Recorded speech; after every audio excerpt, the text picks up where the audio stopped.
Eh ben, on a eu une espèce de petit spasme entre l'équipe de Rue 89 et l'actionnaire Nouvel Observateur, puisqu'on a eu une divergence, disons, quant aux réactions à avoir à la suite des changements de règles internes de l'Institut Médiamétrie, qui est un institut qui est chargé de mesurer l'audience des sites pour des annonceurs publicitaires.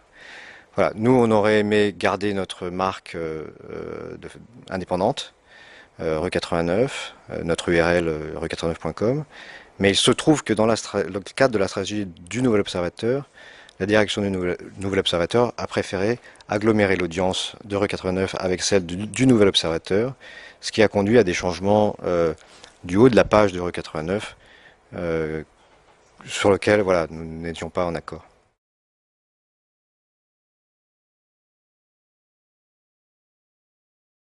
Je pense que sa décision, de toute façon, entre dans le cadre d'une stratégie. Hein. Quand Claude Perdriel a décidé de nous acheter, d'acheter Rue 89, c'était aussi pour agglomérer les visiteurs uniques de Rue 89 aux visiteurs uniques du groupe Nouvel Observateur.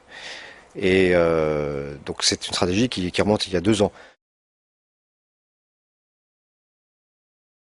Écoutez, jusque-là, on n'a eu aucun problème de ce côté-là. Il a parfaitement respecté son engagement de respecter notre indépendance éditoriale. On n'a pas eu un seul coup de téléphone de sa part, ou de la part de qui que ce soit d'autre, sur tel ou tel article, ou pour nous suggérer de faire tel ou tel article.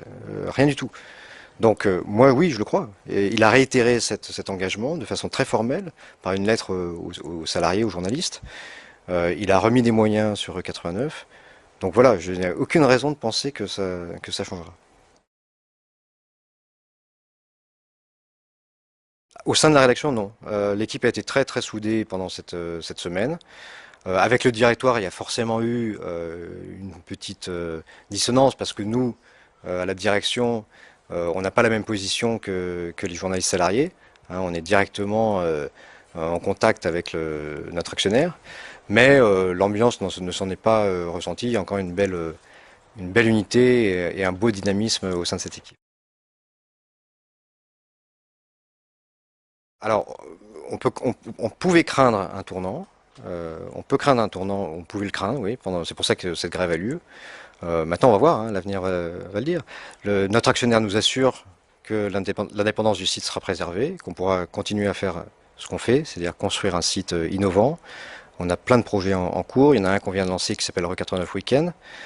Voilà, donc notre route continue. Effectivement, ces changements de logo dont je vous parlais sont pas agréables. On les a vécus avec amertume, mais ça ne nous empêchera pas de faire notre métier d'abord et puis de continuer à développer ce beau projet qui est Re 89.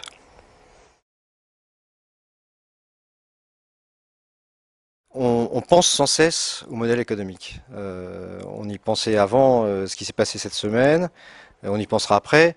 Franchement, ce qui s'est passé entre nous et notre actionnaire cette semaine ne change pas grand-chose quant au modèle, à notre réflexion sur le modèle économique. Mais effectivement, c'est un sujet de préoccupation.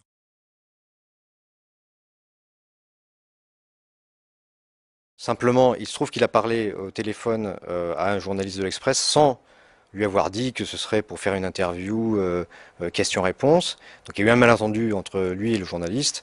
Et à peine l'interview a été publiée, il lui a passé un coup de fil pour lui dire, écoute, qu'est-ce que c'est que ça? On parlait comme ça de façon informelle. C'était pas du tout une interview question-réponse. Et le journaliste, a retiré l'interview. Alors le SPIL, c'est un syndicat que nous avons créé avec Mediapart, Arrêt sur Image, Slate et quelques autres sites pure player. Je crois qu'ils sont aujourd'hui une cinquantaine.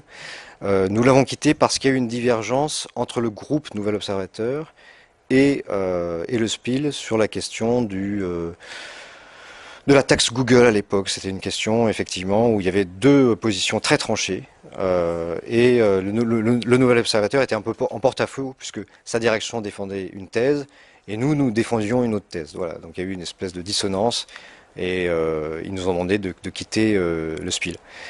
C'est une décision qui n'était pas forcément agréable, mais qui n'a rien à voir avec l'indépendance éditoriale. Je veux dire, là, on est dans la machine des syndicats et des prises de position de sites. On n'est pas dans le contenu éditorial de Re 89.